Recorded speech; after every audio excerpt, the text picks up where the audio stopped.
Olá, amigos do Esporte e Debate, que bom estar com você na tela da TV Assembleia, canal 51.2 e também da TVN, canal 17. A partir de agora, o esporte em dimensão maior na sua televisão. E você vem com a gente, porque a partir de agora você vai ver o que foi destaque durante a semana em São Luís e no estado do Maranhão. Você vai ver. Sampaio é goleado pelo 13 na Paraíba e perde invencibilidade na Série C. Ainda pela Terceirona, Imperatriz é derrotado em casa pelo Santa Cruz e entra na zona de rebaixamento. Pela Série D, sem chances de classificação, Maranhão Atlético Clube vence a primeira partida na competição.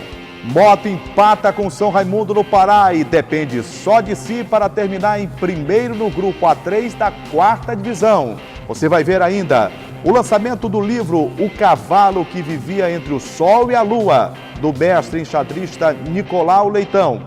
E mais, motovelocidade, tudo que rolou no Maranhão 300 Cup, que agitou o cartódromo João Salem aqui em São Luís. Tudo isso e muito mais no Esporte e Debate, que olha, já começou. E para começarmos o Esporte e Debate de hoje, vamos falar de educação física. É que foi aprovado aqui na Assembleia Legislativa do Estado do Maranhão um projeto de lei de autoria do deputado Felipe dos Pneus, que dá aos personal trainers do Estado do Maranhão livre acesso às academias sem a necessidade de pagamento de taxa. A reportagem é de Ronald II. A ideia do projeto é garantir que os personal trainers de todo o Maranhão tenham acesso livre nas academias com isenção da taxa cobrada aos profissionais. Aprovado pelo plenário do Legislativo Maranhense, a proposta é de autoria do deputado estadual Felipe dos Pneus. Esse projeto de lei, ele veio do projeto do autor através do vereador Paulo Vitor, aqui pela nossa São Luís, e nossa ideia é ampliar esse projeto para uma esfera estadual, que é o projeto 71/19, que dá acesso aos personagens trainer e às academias sem pagar taxas extras. Alguns pagavam taxas absurdas e com isso eles incentivam a levar os alunos para as academias, levando lucro, e a gente teve uma seguinte conclusão, que haveria uma dupla cobrança. O projeto 71 de 2019 foi aprovado por unanimidade entre os parlamentares aqui na Assembleia Legislativa do Estado do Maranhão. A iniciativa do deputado Felipe dos Pneus teve como base um projeto aprovado na Câmara dos Vereadores de São Luís, de autoria do vereador Paulo Vitor, que trouxe esse benefício aos profissionais personal trainers. A iniciativa agora vai atingir todo o Estado do Maranhão através da lei estadual aprovada aqui no Legislativo maranhense. Fernando Rangel é personal trainer e durante muito tempo foi obrigado a pagar para ter acesso às academias na hora de acompanhar seus alunos, custo que onerava consideravelmente os serviços profissionais. Tinha academias que cobravam R$80 independente do número de alunos, tinha academia que cobrava por hora, você comprava os créditos, e tinha uma rede de academias que cobrava em média R$190. Independente do número de clientes que você fosse trabalhar. Então pesava, nesses valores mais altos, pesava bastante. A legislação já é realidade em outros estados brasileiros. No Maranhão, para virar lei, o projeto precisa ser sancionado pelo governo do estado.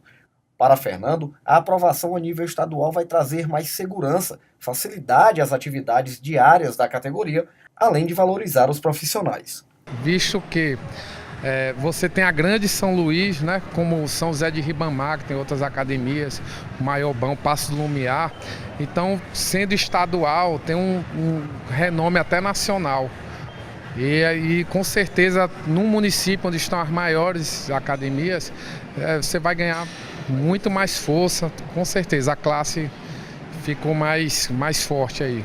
E se é lei, é para ser cumprido, hein, gente? Vou receber aqui o Gregório Dantas. Tudo bem, Greg? Tudo bem, Júlio. Prazer. Tudo tranquilo? Final de semana? Tranquilo. Tudo em paz? Tudo em paz, de boa, tranquilo. Deu uma passada nos arraiais da cidade de São Luís? Não, esse final de semana eu fiquei mais restrito a assistir jogos, né? Light em casa, ao lado da esposa? Também. Assistimos jogos aí, final da Champions League, acompanhamos a rodada da Série C, da Série D, né?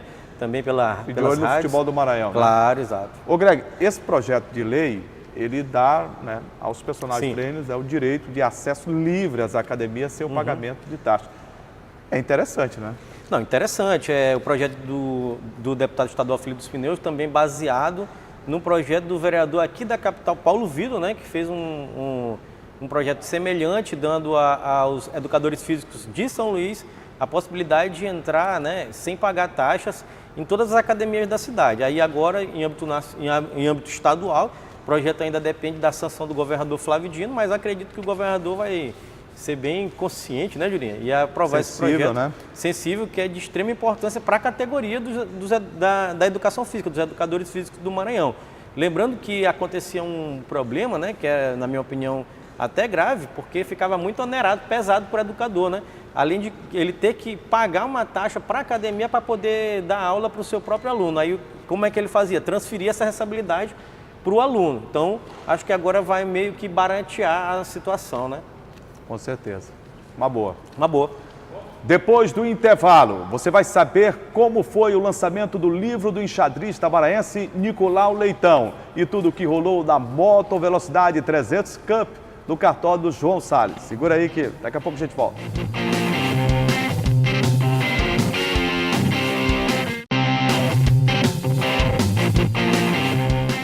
Já estamos de volta com o Esporte Debate. O assunto agora é xadrez, gente. É que o enxadrista Nicolau Leitão ministrou uma aula pública na semana passada e aproveitou para lançar o seu segundo livro. Livro esse, gente, que fala sobre o cavalo que vivia entre o Sol e a Lua. Acompanhe a reportagem para você entender um pouco mais do lançamento deste livro, que já é o segundo da história desse grande atleta enxadrista maranhense, Nicolau Leitão. O xadrez entrou na vida de Nicolau Leitão quando ele ainda era criança. Começou a competir aos 9 anos de idade. Hoje ele é mestre nacional da modalidade e campeão brasileiro sub-200. Além disso, com o irmão Rafael Leitão, ele coordena o projeto de xadrez em escolas públicas estaduais. Toda essa bagagem de conquistas e conhecimento ele compartilha com quem deseja aprender as regras de um dos jogos de tabuleiro mais antigos do mundo, que virou esporte e também motivo de transformação na vida de muita gente.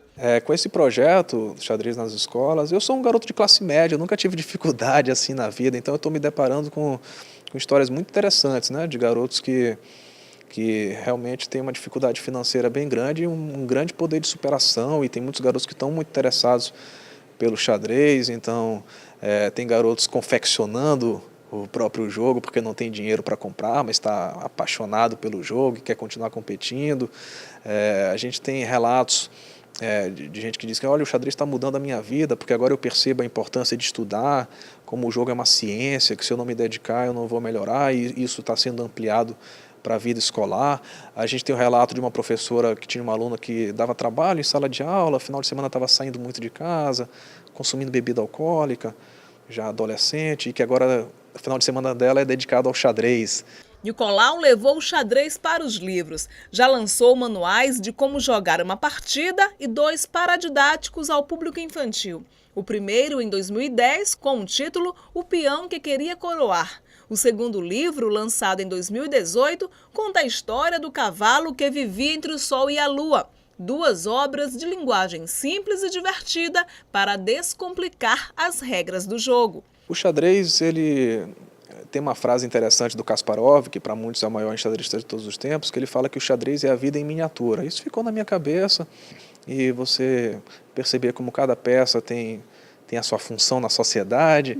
Então eu comecei a fazer alusões a isso, e como eu disse, eu tenho essa missão de vida de popularizar o jogo de xadrez. Eu acho que entrar nesse universo da literatura infantil, infanto-juvenil, pode ser que estimule mais crianças e adolescentes a virem jogar. A trajetória do enxadrista inspira adultos e crianças. A Ide, de 9 anos de idade, começou a jogar xadrez este ano.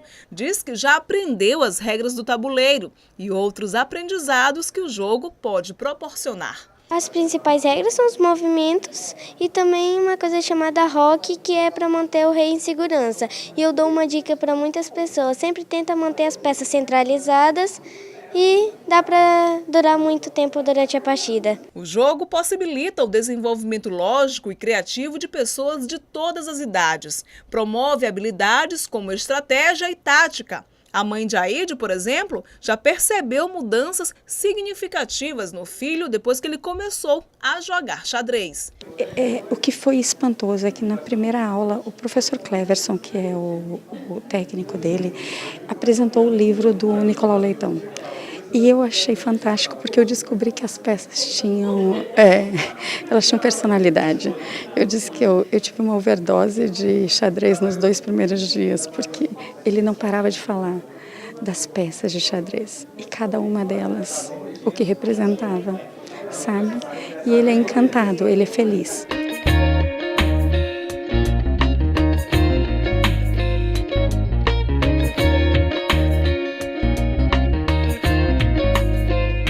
Ô Greg, é uma Sim. contribuição, além de esportiva, de literatura esportiva, né? Claro. Que é interessante, que o Nicolau acaba dando ao esportista, dando aos adeptos, né? Sim.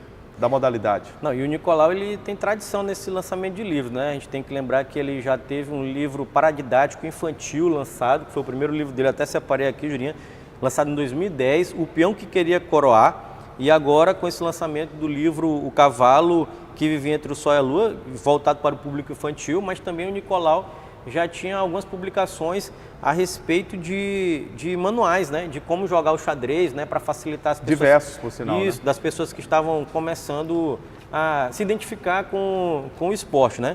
Mais uma iniciativa do Nicolau, né? Já temos a escola de xadrez Leitão aqui em São Luís e agora o Nicolau enveredando para esse mundo aí da literatura, né, Julinha? E está de parabéns, é uma iniciativa, a gente tem que destacar do Ministério Público, né, que recebeu essa aula inaugural, então está de parabéns também toda a instituição que recebeu essa palestra. É uma bela e o contribuição que ele dá, né? A literatura infantil, que dá a literatura esportiva. Ele tem tido um trabalho não só de disseminação dessa modalidade de xadrez, que a gente precisa clarear ainda mais, né? Um esporte magnífico, espetacular, mas que nós mesmos da imprensa, e aí a gente se cobra, faz o meia-culpa aqui, nós do Esporte em Debate temos aberto muito espaço, mas a emissora de rádio precisa abrir mais espaços, jornais impressos, portais internet que trabalham com esporte, blogs, porque o xadrez, ele precisa estar, né, de uma maneira mais abrangente envolvido no estado do Maranhão, até pelas raízes. Nós temos aqui, além do Nicolau, grandes estadistas como o Rafael Leitão, né? Sim.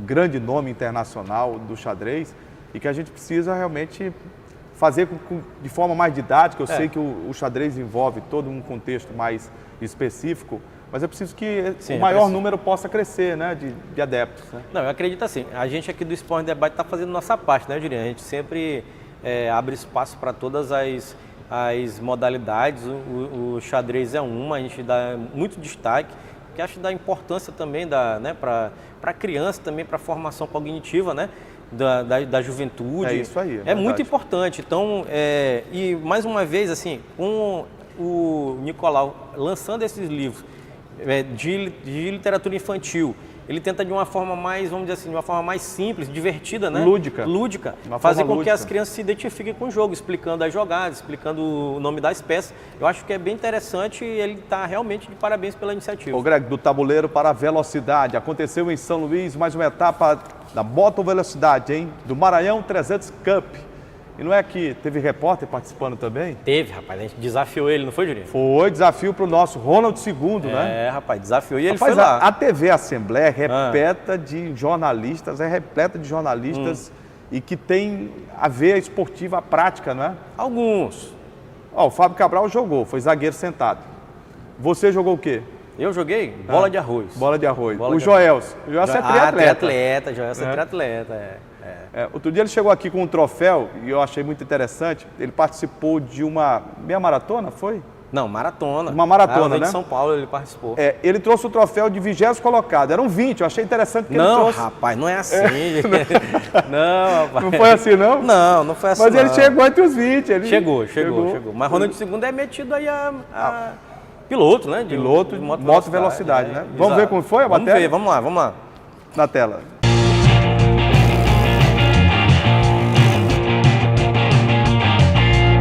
Um domingo de muitas aceleradas no Maranhão 300 Cup que rolou em São Luís. O O evento oficial de motovelocidade no estado reuniu 28 pilotos com disputas em 3 categorias: escola, 250 e 300 cilindradas. O esporte tem crescido no Maranhão e atraído cada vez mais novos participantes. O esporte ele vem crescendo de uma forma gratificante, com o apoio de todos os pilotos, apoio do estado também. Estamos tentando tirar os pilotos as corridas de rua e trazer para o local seguro. Estamos implantando também um movimento para treinamento da Polícia Militar, da BPRV, do SMTT, então tudo voltado para a segurança de todos. Duas coisas que vocês não sabem. Uma é que eu sou um dos curiosos desse esporte sensacional. E a outra é que eu já estou aqui preparado, como vocês podem ver, e vou aceitar o desafio dos meus colegas Juraci Filho e Gregório Dantas, com luvas na mão, para eu entrar na pista agora.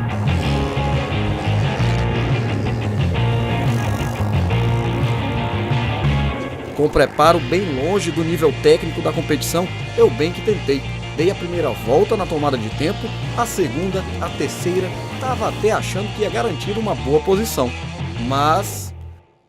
galera, eu bem que tentei. Dei algumas aceleradas, ensaiei algumas curvas. O Gilcinho não pegou, mas acabei levando um tombo ao forçar a barra na saída de uma curva. Olha o capacete aí como é que ficou. A bota também foi pro brejo. E aí, diante disso, felizmente, não vai dar pra mim. Não vou poder largar, mas a gente vai acompanhar. Mas é isso aí, com os equipamentos adequados e a segurança que a competição oferece, o tombo apenas me tirou da largada. E que largada! O alto nível dos participantes chamou a atenção. Teve competidor experiente na pista. O campeão brasileiro na categoria 600 cilindradas, Michel Veludo, marcou presença.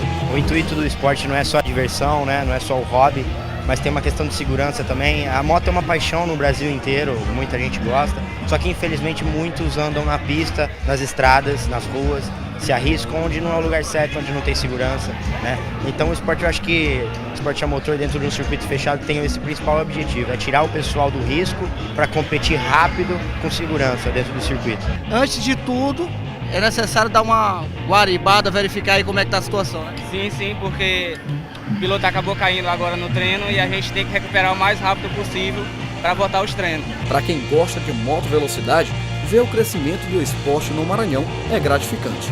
A gente que é motociclista, que gosta de esporte motor, principalmente o moto velocidade, a gente precisava de um espaço, né, para poder correr com segurança, porque o autódromo, no caso aqui é um kartódromo, mas o autódromo seria o ideal, porque você tem um ambiente controlado, com toda a segurança, onde estimula que os pilotos corram com todos os equipamentos de segurança necessários, moto preparada para tal, e acaba tirando a galera das ruas, que faz os rachas e tal, para correr num ambiente muito mais seguro. Então, eu vejo com muita alegria esse estímulo do esporte motor, principalmente a motocicleta, para cá, para São Luís. Com disputas acirradas entre os pilotos Igor Guerra e Michel Veludo, a categoria 300 cilindradas agitou o kartódromo João Salem.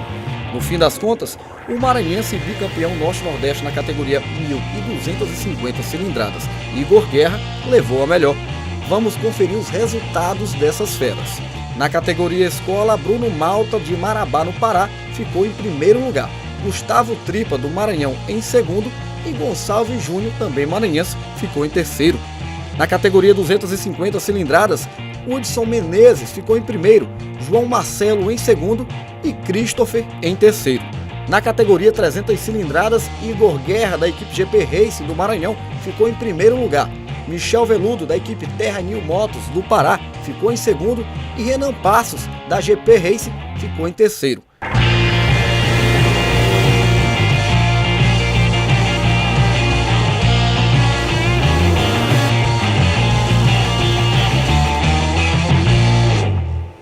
Mas a coisa não andou muito boa pro nosso Ronald II, né? Nem um pouco, Juraci. Eu acho que as matérias que ele vai ter que fazer hoje estão comprometidas. Porque ele tá manco. Ele tá no DM, Departamento Médico. Tá cheio de escoriação, tá, né? Todo arranhado. Caiu. Assim, caiu.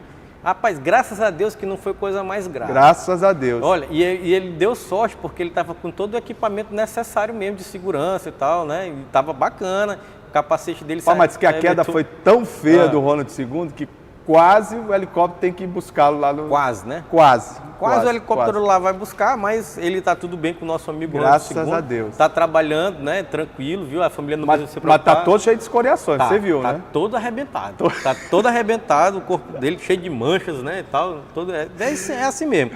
Olha, Julião, mas aqui... É porque ele é empolgado demais também. Não, ele é empolgado. Ele acelera mesmo. Ele fez uma propaganda dizendo que ele era piloto profissional, fez um curso em Caruaru e não sei o que e tal. E eu disse, tá bom, então vamos ver. Aí ele se arrebentou todo. Eu acho que ele foi lá na Sulanca, porque esse curso dele lá na Feira da Sulanca. É verdade mesmo, só pode.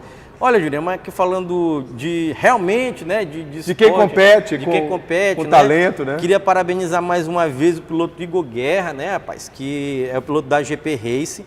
O Igor Guerra, que é bicampeão Norte-Nordeste. Ano passado, inclusive, eu tive o prazer de fazer a matéria da Maranhão 300 Cup 2018 no final do ano, no final de novembro, se eu não me engano. Foi, no final do ano. Exatamente, o Igor Guerra. 2018. Isso, terminou em terceiro. Agora, na categoria 300 cilindradas, ele foi o campeão, né? Campeão. Que beleza. Em segundo ficou o Michel Veludo, que é da equipe Terra News do Pará, que veio só disputar essa competição, né? E em terceiro, o Renan Passo. Se eu não me engano, o Renan Passo tinha sido campeão no passado. Ficou em terceiro também da equipe GP Race. Lembrando que o Renan Passo é campeão Norte e Nordeste na categoria 300 em 2016. Aí na categoria Escola, teve o Bruno Malta, né, de Marabá, que foi o campeão. O segundo foi o Gustavo Tripa. E o terceiro, o Gonçalves Júnior. Na categoria 250 cilindradas, que era para o Ronaldo II correr, se ele não tivesse se acidentado daquela forma ali, né, no começo. E o campeão foi o Hudson Menezes, em segundo o João Marcelo e em terceiro o Christopher, todos do Maranhão. Eu acho que depois dessa ele não vai mais, segundo, né? Acho que ele desiste. Porque, pelo amor de Deus, a forma que ele caiu... Então ele tem que treinar mais, né? O pior é o seguinte, é que não registraram todas as imagens, né? Não. Foi Gilson, rapaz. Mas Gilson que foi lá fazer imagens. Mas eu tenho algumas que depois a gente vai mostrar, viu? Vamos mostrar. Que coisa feia, né? Foi feio, mas é assim mesmo, mas né? Tem que tentar, né? Várias vezes, né? Verdade. Depois do intervalo, destaque para o futebol. No final de semana, pelo Campeonato Brasileiro, o Sampaio foi goleado. O Imperatriz voltou a perder. O Mota empatou fora de casa e só o MAC venceu no final de semana. Segura aí que daqui a pouco a gente volta.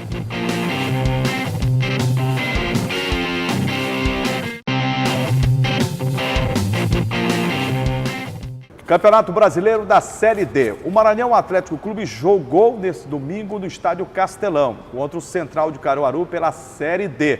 O time atleticano já não tem mais chances de classificação, mas tratou-se de despedir com dignidade em São Luís, já que tem mais um jogo para fazer fora de casa. E derrotou a equipe da Patativa do Nordeste. Veja como foi. Em um jogo de 7 gols, a equipe do Maranhão recebeu o Central e, mesmo eliminado na competição, venceu a partida. Os donos da casa não baixaram a guarda e foram para cima. Logo aos 6 minutos, Everlan cobrou escanteio. Isaías aproveitou e chutou forte para o fundo da rede. Aos 22, Marciano recebeu de Isaías. O atacante não perdoou e ampliou o marcador. Antes do intervalo, os visitantes diminuíram a diferença após essa bela cobrança de falta de Joelson. A bola ainda bateu na trave e não deu chances para Rodrigo Ramos. Precisando da vitória, a equipe pernambucana tentou reagir no segundo tempo, com 4 atacantes em campo. Mas quem ampliou foi o Bode, com Marciano, que aproveitou a bobeira da defesa, chutou e no rebote marcou o terceiro.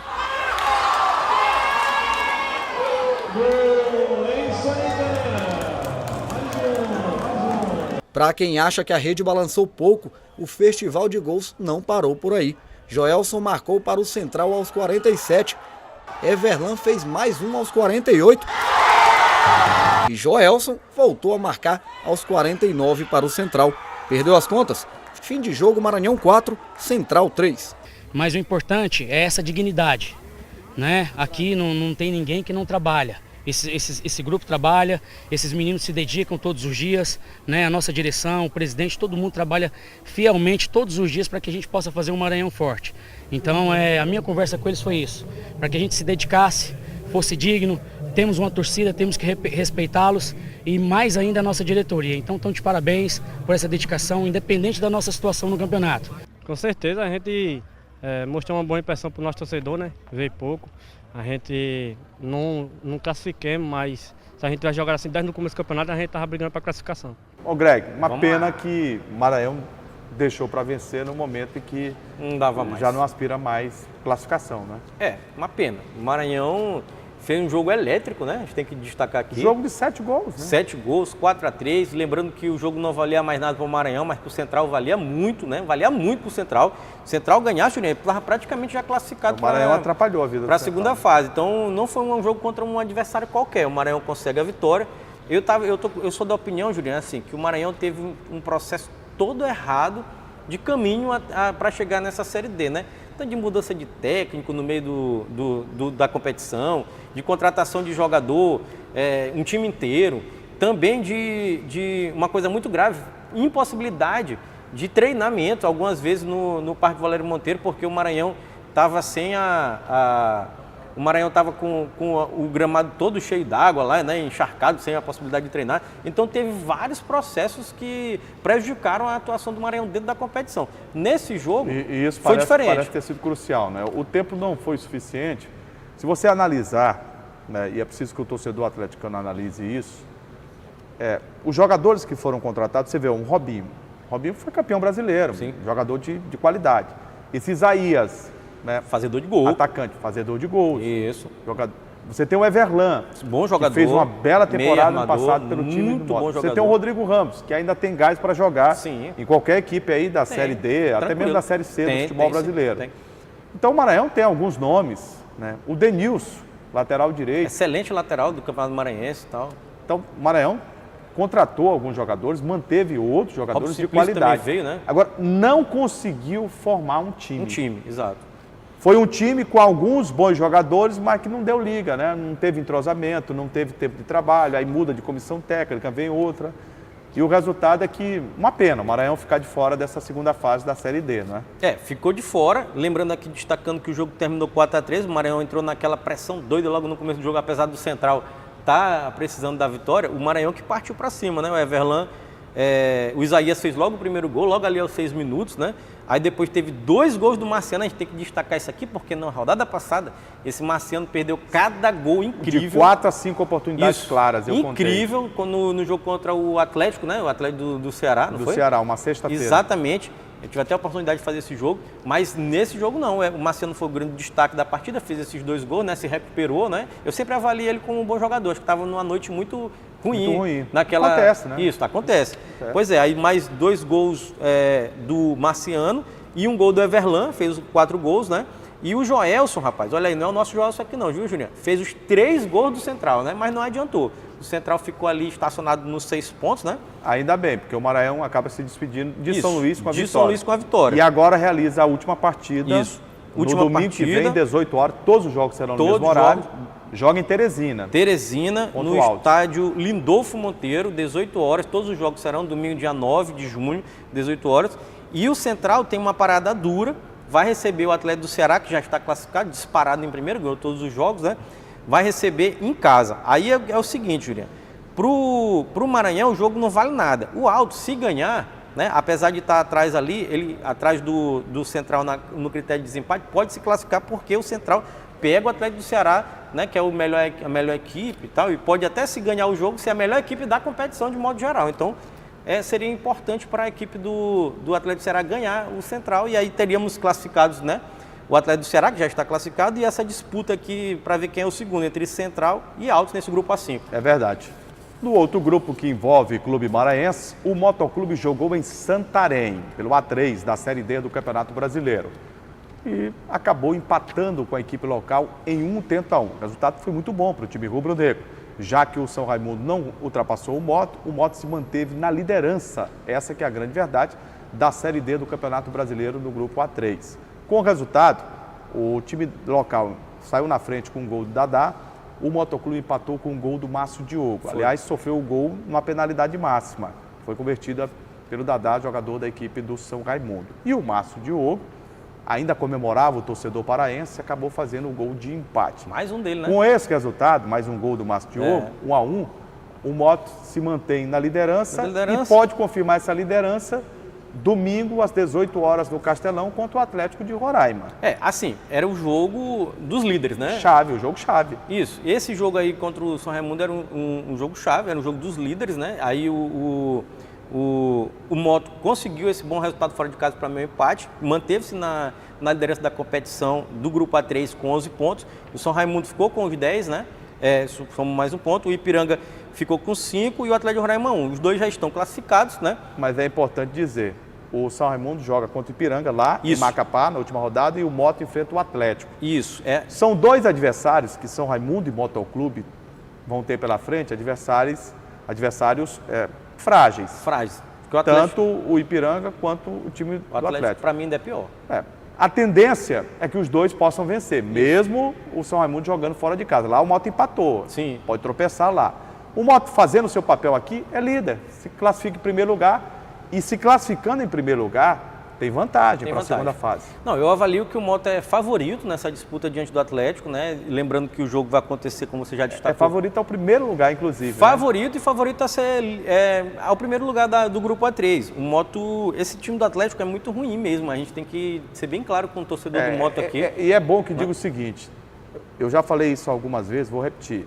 No Amapá, em Rondônia, em Roraima, o futebol ainda é eminentemente semi-amador. Verdade. Eles trabalham durante o dia para jogar futebol à noite. Não vivem do futebol. Lá o jogador não é profissional de treinar e jogar apenas futebol. Não, ele tem uma outra carreira, pedreiro, né, mestre de obra, ele é pintor, tá entendendo? Ele é auxiliar administrativo, ele trabalha em empresa, qualquer coisa. E ele tem o futebol como um hobby, praticamente. É verdade. Então, que paga muito mal, inclusive, lá. Isso. Basicamente, o Moto tem quase que a obrigação de ganhar esse jogo. E ganhando o jogo, se garantirá na liderança, né, do grupo A3. E aí tem as vantagens, como você já falou, na segunda fase da competição, né? Lembrando, como o Jurinho já destacou, a próxima rodada, a sexta rodada inteira da Série D, acontece no domingo, dia 9 de junho, né? O Moto pega aqui no Castelão a equipe do Atlético de Roraima e lá no Zerão, no Amapá, né? Lá o Ipiranga enfrenta o São Raimundo. Favorito, Papão. Ser primeiro e vantagem, né? E precisa ajustar os times. Né? Favoritíssimo. O Moto precisa de ajuste nesse time aí para a segunda fase. Sim. É um outro campeonato. Totalmente diferente. É um outro campeonato, é bom que se diga isso. Na Série C do Campeonato Brasileiro, Sampaio e Imperatriz não foram bem. O tricolor de aço, que havia feito 2 jogos aceitáveis, vamos dizer assim, diante da Sociedade Esportiva Palmeiras, elenco milionário, elenco com várias opções, Sampaio perdeu por 1-0 em São Luís, no Castelão, e lá em São Paulo, no Allianz Parque, perdeu por 2-0. Depois do jogo, foi enfrentar a equipe do 13. O presidente de Sampaio, Sérgio Frota, chegou a dizer, olha, o foco é a Série C. Mas que foco é esse que o time levou de 3 do 13 da Paraíba, do Flávio Araújo, do Maxwell Samurai e do Paraíba? Rapaz, o Marcelinho que acabou com o jogo, né? O Sampaio parecia outro time. O Sampaio tão elogiado no meio de semana pela imprensa de São Paulo, inclusive acompanhando o pós-jogo na Rádio Jovem Pan, lá da capital paulista, né? A Jovem Pan elogiou extremamente o esquema tático do Sampaio, jogadores, o Andrei, né? O Salatiel, né? Contra o Palmeiras, a torcida do Palmeiras, né? Aplaudiu o Sampaio. Foi um jogo, o Sampaio jogou muito bem, né? Claro que a superioridade técnica do Palmeiras é totalmente diferente. Superior. É o líder do campeonato da Série A. O atual campeão brasileiro, a gente tem que sempre destacar isso, né? É verdade. Então não dava para comparar, mas nesse jogo lá era irreconhecível. Marcelinho Paraíba deitou e rolou, fez o que quis, marcou 2 gols e deu passe para o gol do zagueirão Anderson Pena. 3-0, Flávio Araújo. Olha, destacando que o Sampaio era o líder da competição do Grupo Invicto. A. Invicto. E o 13 era o último colocado. Era o último colocado. Do grupo. Então foi um confronto. O Sampaio ressuscitou o 13. Isso, de líder contra invicto. O Flávio Araújo aí naquela famosa lei do ex, né? Acabou com o Sampaio todo, né?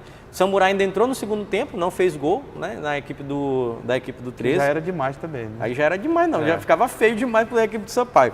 Eu sei, Jurandir. Não, mas a derrota foi acachapante. Foi feia. A derrota é surpreendente para mim. Ainda mais para o time que era o último colocado. Para o momento que o Sampaio Corrêa vive e o momento que o 13 atravessa. Isso que é o problema. Levar de 3 da forma que o Sampaio leva, depois de 2 bons jogos realizados. Sim. Eu acho que tem que dar explicação. O treinador, o grupo, né? O que aconteceu? Não sei se é sobrecarga de jogos, jogou muito em cima viajando para o outro, né? Olha, é sempre uma justificativa. Mas é capaz de dizer. Mas 3 é muito, né? Não, muito. Olha, com esse resultado, Jurinha, o Ferroviário passou a equipe do Sampaio, né? Tomou a liderança outra vez. Tomou, chegou aos 13 pontos. O Sampaio estacionou ali nos 11 pontos na segunda colocação. Santa Cruz, que já a gente fala, ganhou do Imperatriz, chegou aos 9 pontos, está em terceiro. O Botafogo da Paraíba está em quarto com 9 pontos. Perdeu a primeira. Ó, o 13 ficou com 6 pontos, saiu da zona de rebaixamento. Imperatriz, que já a gente fala, ficou com 5, entrou na zona de rebaixamento. E o ABC é o lanterna com 4 pontos. A gente tem que destacar também que o próximo jogo do Sampaio na competição, né, pela 7ª rodada, é segunda-feira. Né? 8 da noite contra o Náutico, no Castelão. Aqui em São Luís. E é uma decisão. Isso, segunda-feira, dia pode 10. tropeçar em casa. Não pode. O Sampaio tem que ganhar esse jogo aqui, até porque se perde, por exemplo, o Náutico entra no G4. Não pode deixar o Náutico entrar no G4. O Sampaio vai cair algumas posições. Então, o Sampaio tem que ganhar esse jogo diante do Náutico para se recuperar dessa goleada. Você falou do Imperatriz, está numa draga terrível. Tá. Estreou o técnico Paulinho Kobayashi, mas mesmo assim acabou tropeçando em casa, perdeu para o Santa Cruz. Perdeu.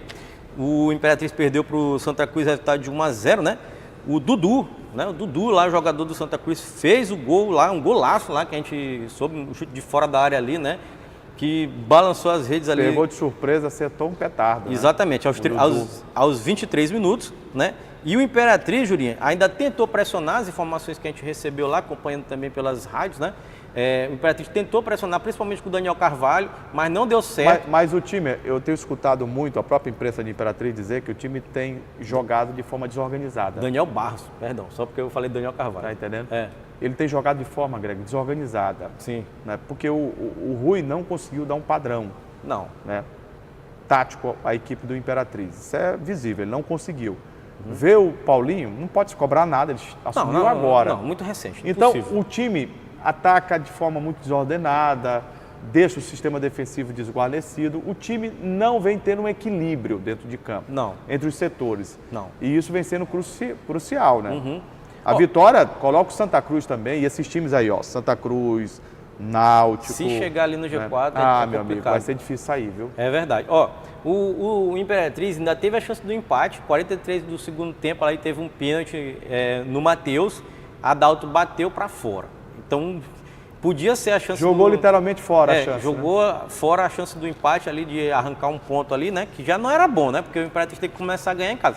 Eu estava até acompanhando, estava até pensando, Jurinha, sobre a situação do Imperatriz, o que é que a gente avaliava aqui durante o Campeonato Maranhense, principalmente historicamente do Imperatriz. É que o Imperatriz era muito forte jogando no Frei Epifânio, né?